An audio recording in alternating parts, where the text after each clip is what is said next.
I know that God wires some of us differently, like we're all made up a little bit different, but I'm one of those people, and you may or may not be this way, but I'm one of those people that likes to win. I heard a parent one time say, "Yeah, I was playing a game with my kid, and I let my kid win." And I looked at them like, "What is wrong with you? My kids have to win; they don't get to win. And if they don't like losing, then get better, right? Just get better at it. And you can go cry in your room about it. That's okay. I'll hug you and still love you. But I like to win. Winning is better than losing. Succeeding is better than failing." And maybe you're not wired that way, but that's the way that I am. And here's why I say that, because last week we looked at a story where the disciples had sort of what I would call a big win, right? I mean, Jesus comes to them and he says to them, "I am giving you all power, all authority. I'm giving you everything that you need. Now you get to go out and you get to do basically what I've done. You get to do what Jesus has been doing for the last couple of years. You get to heal people. You get to cast out demons. You get to teach and proclaim that the kingdom of God is at hand. You get to do all of those things." Now imagine as they go out and they spend several weeks out traveling to the different towns and different villages and different communities, and they stop in people's homes, and God does great things through them. Imagine the stories when they come back, right? Man, you ought to see what happened. I healed this guy of whatever. I saw this guy who had never walked, and suddenly he can walk. This guy who was blind, and suddenly he can see. And we got to cast out demons of all kinds of crazy things going on. And imagine the stories that they had. Imagine the spiritual high they were on. Imagine the excitement as they had this moment where they did what Jesus did. And you would think that in those moments that things would be good for a little while, but if you know the disciples, you know it usually doesn't take them long to start messing things up. And in fact, that's what happened, because when they get back, there's a couple of things that happen. And then the Bible tells us that there's a fight that breaks out among the disciples shortly after they return. And if you have your Bibles, I'm going to be in Luke chapter 9. And just a short little passage. Look at verse 46. It says this: "An argument arose among them as to which of them was greatest.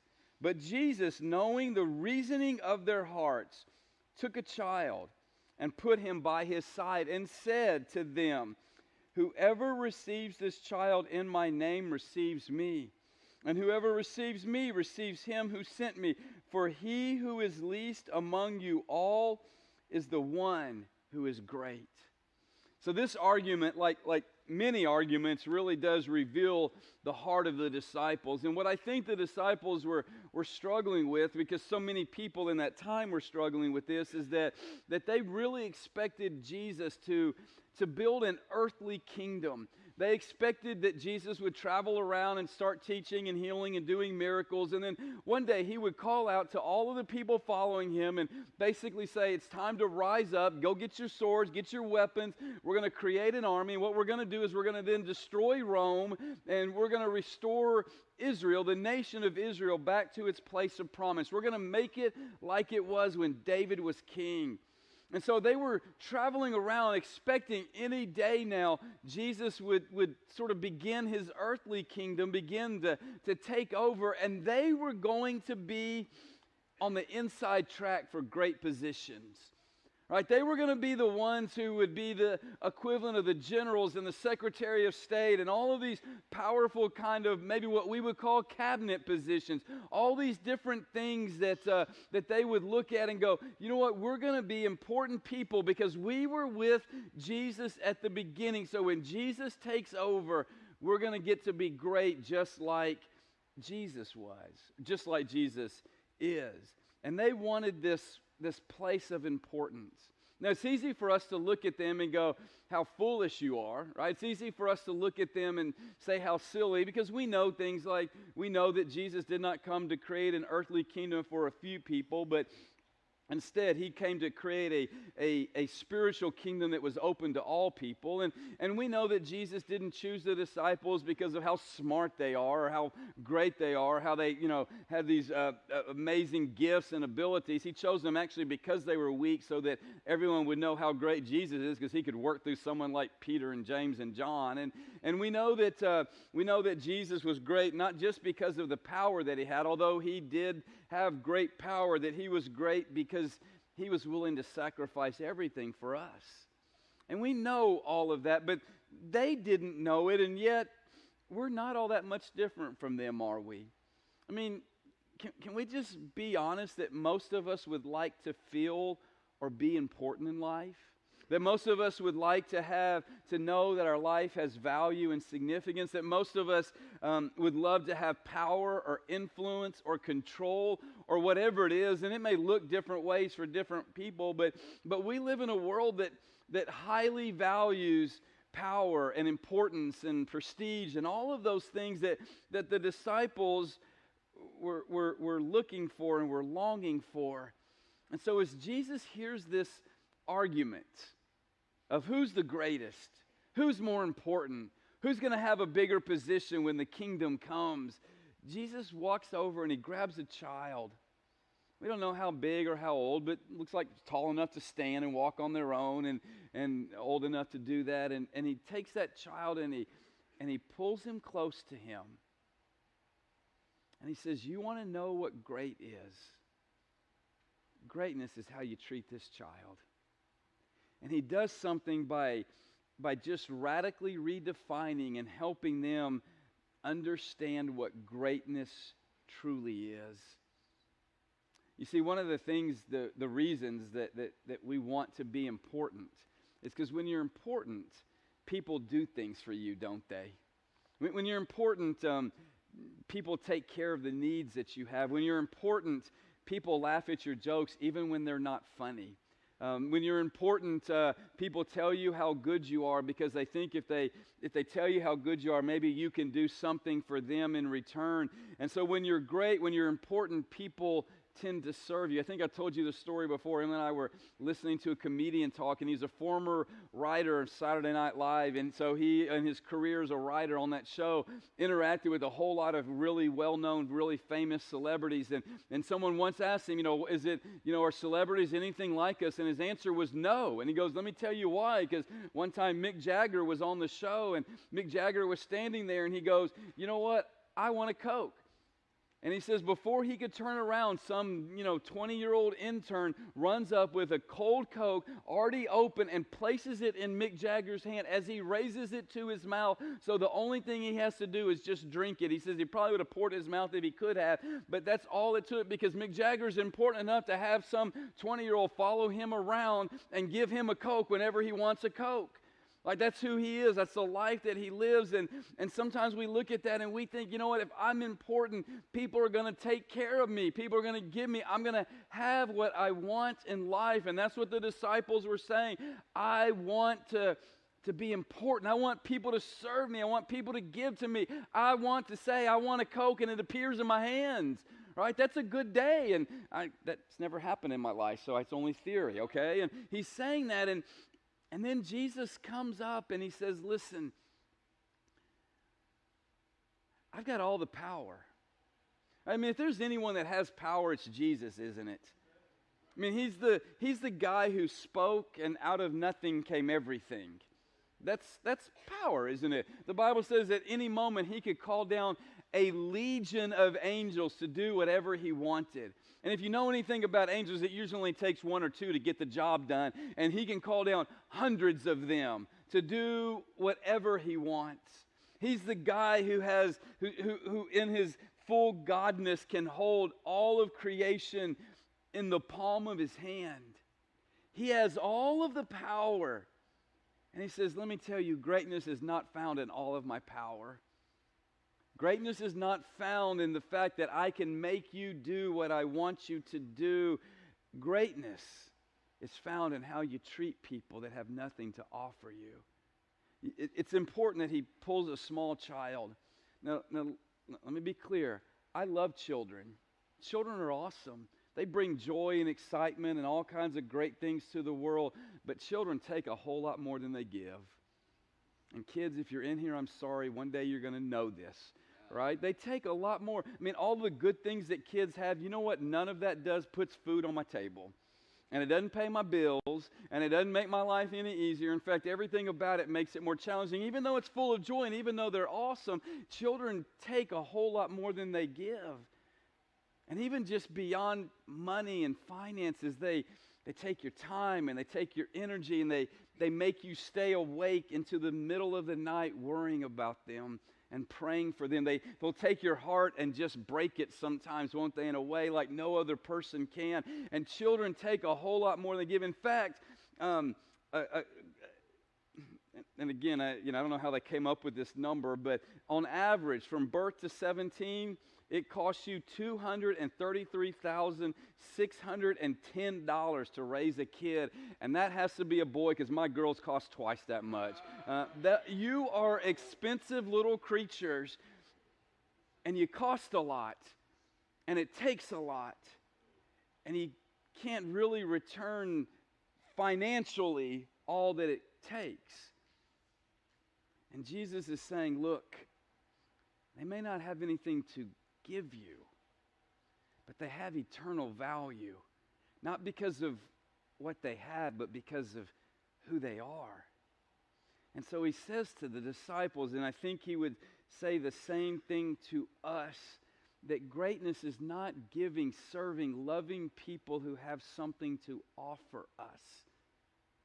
It's giving, loving, and caring for people who take more than they give.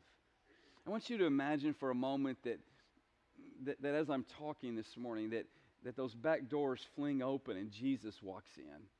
Like, not someone who says they're Jesus, not someone crazy, like Jesus. And you all know it, white horse, big sword, it's Revelation, Jesus, second coming kind of thing happens. And he just walks in here. What's going to change?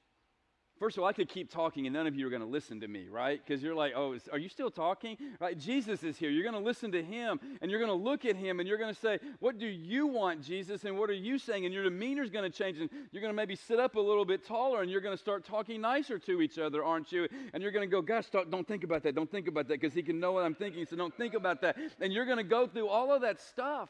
And then you're going to go, Jesus, what do you want? Hey, Jesus, can I get you a glass of water? Hey, Jesus, let me take your big stallion that can fly and all that kind of stuff. I'll take care of him for you. Jesus, that sword looks heavy. Can I carry that for you? And you're going to, all of your attention and all of your focus is going to be on Jesus. And he's saying, look, you see this child? Treat this child the way you would treat me. You see that person sitting next to you that doesn't have anything to offer you? Treat them the way you would treat me. Think about that person when you're walking down the street and you look at them and you go, look at what's all the things that are wrong with them and the bad choices they make and all the stuff that they've done. Treat them like you would treat me. Not because they deserve it.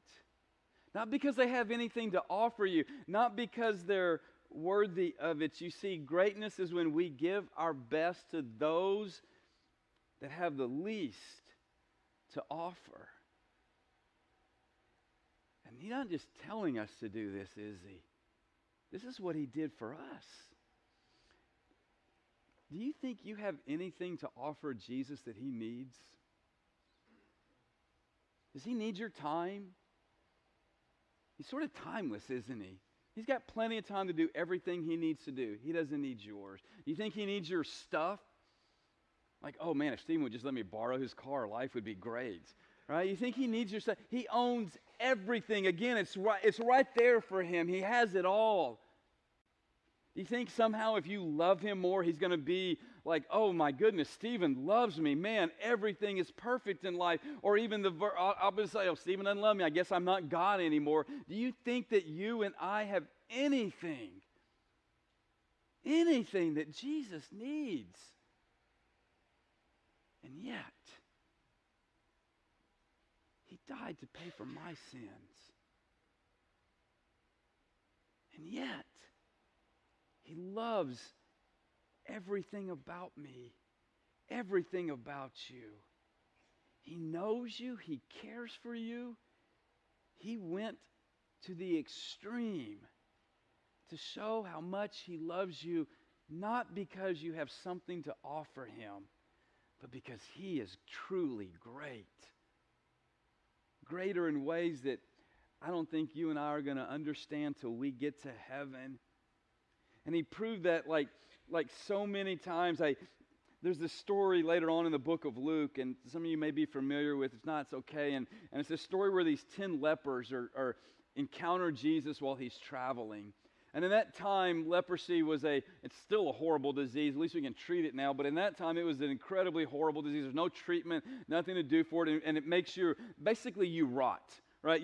Eventually your fingers will start to fall off, your nose will fall off, your ears will fall off, your skin begins to rot, you stink and you smell like death wherever you go. And it's highly contagious, so you could not be around other people. The only people you could be around were other lepers, and it was just this horrible, disgusting disease. And on top of that, because it was so, they had to isolate you, whenever you encountered someone who did not have leprosy, you had to back away from them, put your hands up, and scream at the top of your lungs, unclean, unclean, unclean. And then that person would do everything they could to avoid you. That's not a fun way to live life, is it?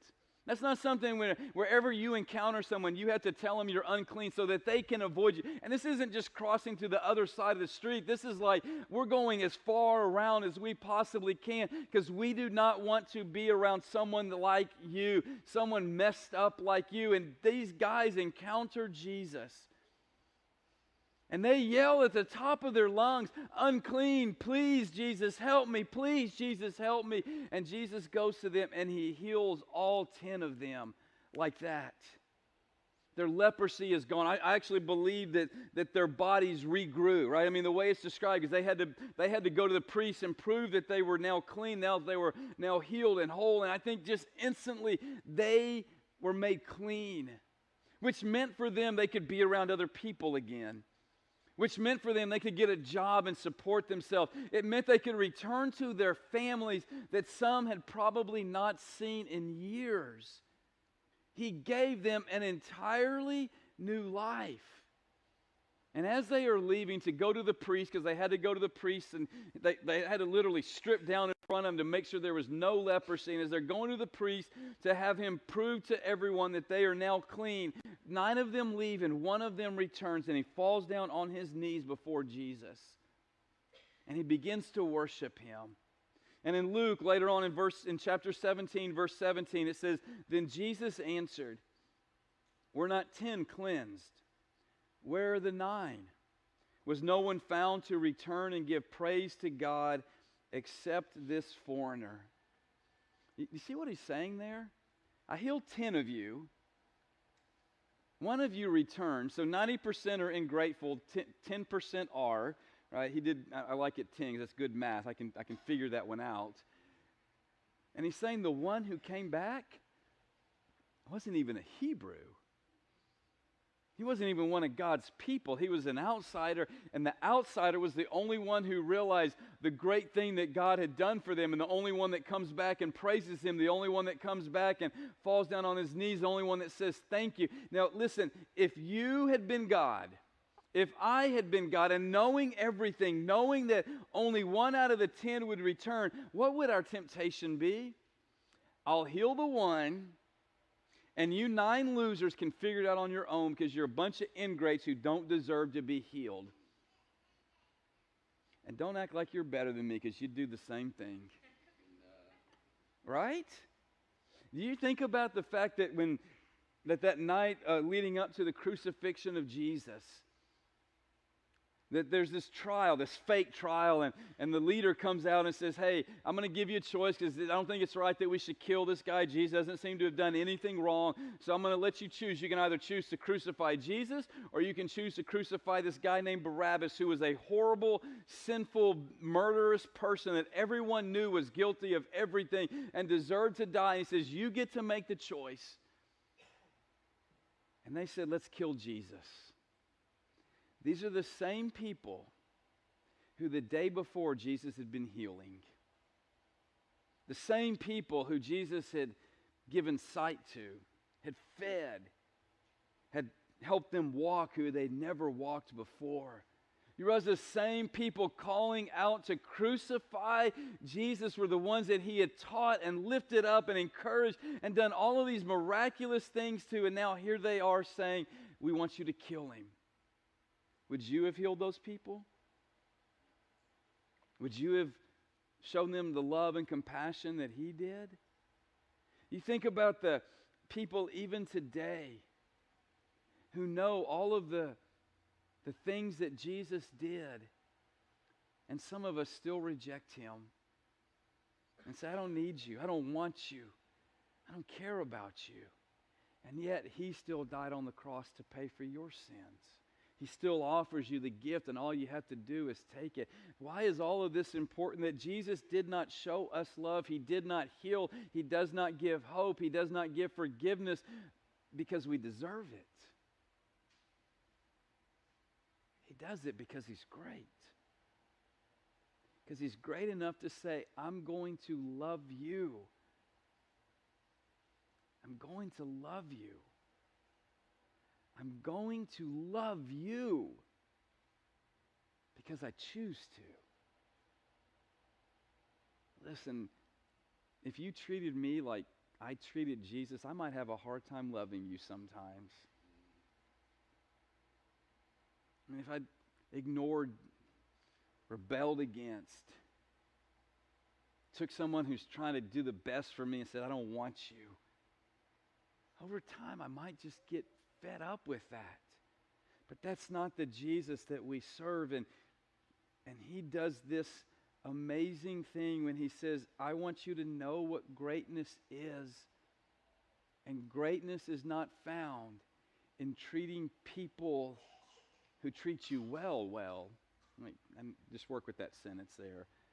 It says greatness is when you love and serve and care for people regardless of what they have. It's when you realize that a great life loves those with nothing to offer you.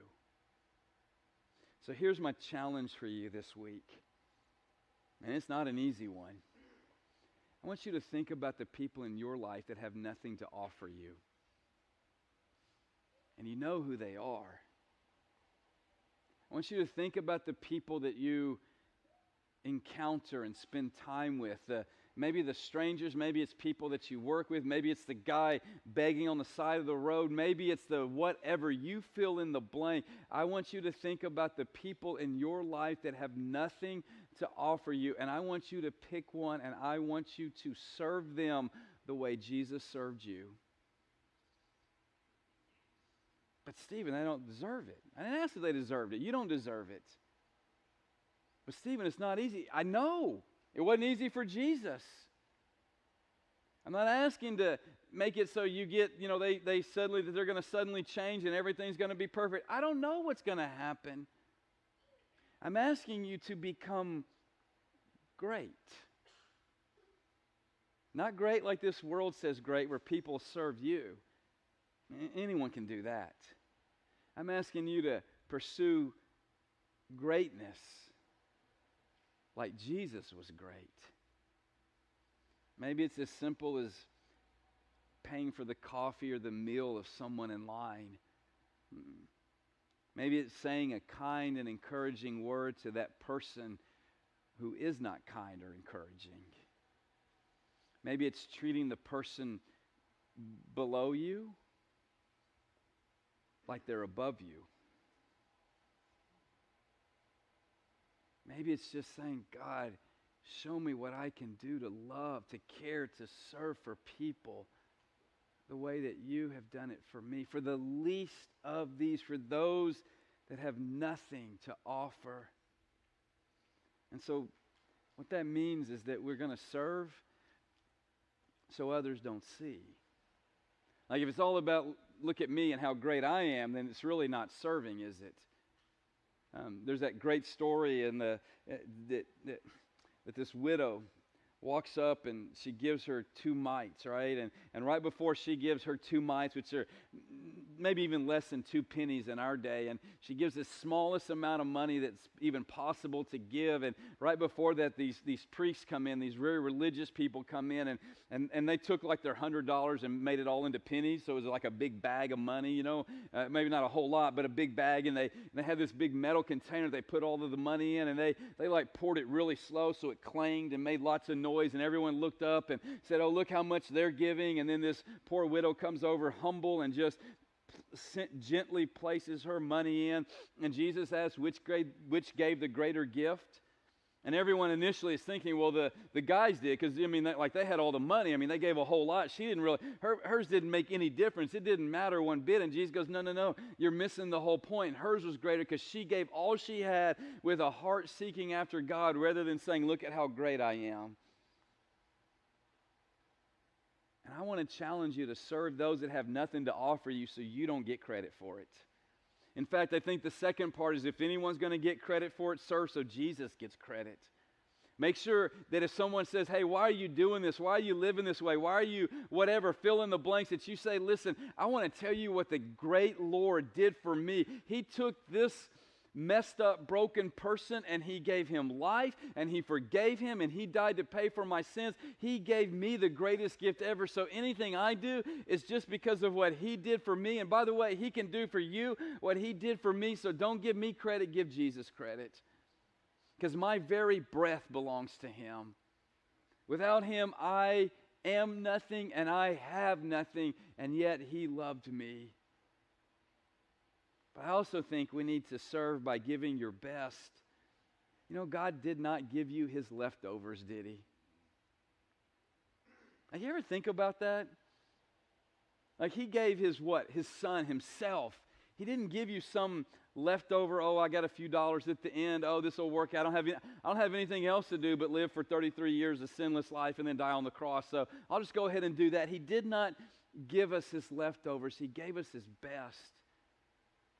Years ago, it's been like 25 years ago. I wasn't even married, and there was a guy in the church that I was serving at who had made some really bad choices.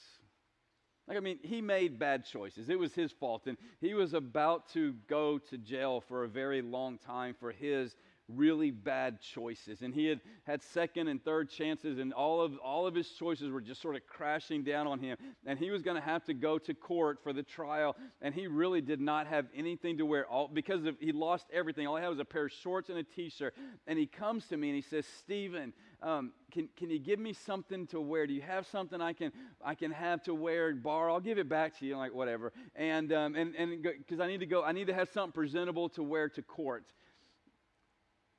And I'm like, "I really don't even want to talk to you because you've betrayed and you've broken trust and you've done all of these bad things, but I just want you to leave, so I'll go give you something to wear." That was my attitude. Like, that was what my heart was in that moment.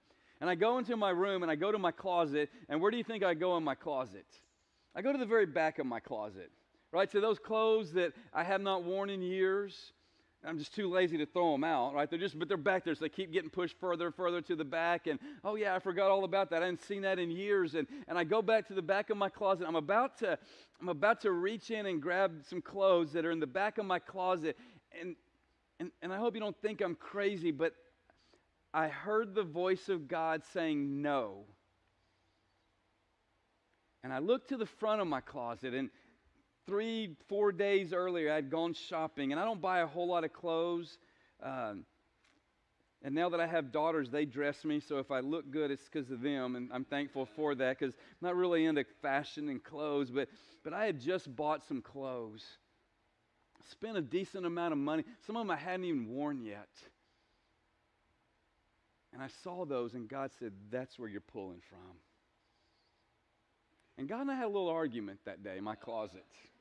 I wasn't happy about it. And I reach in and I'm grabbing it so tight that my veins are popping out of my hands, because I'm like, "He doesn't deserve this.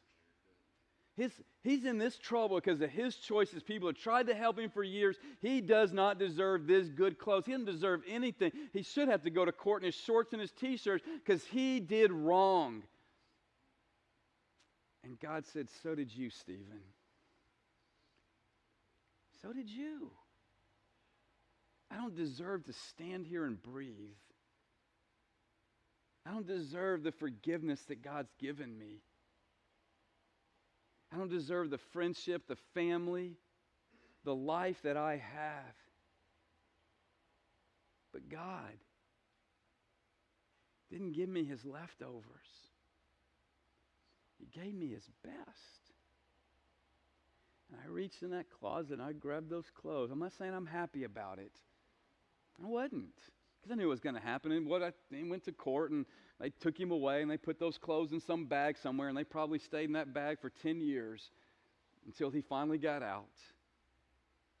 It's probably the first thing he put on his way out. And it was sure fashionable then, 10 years later, right?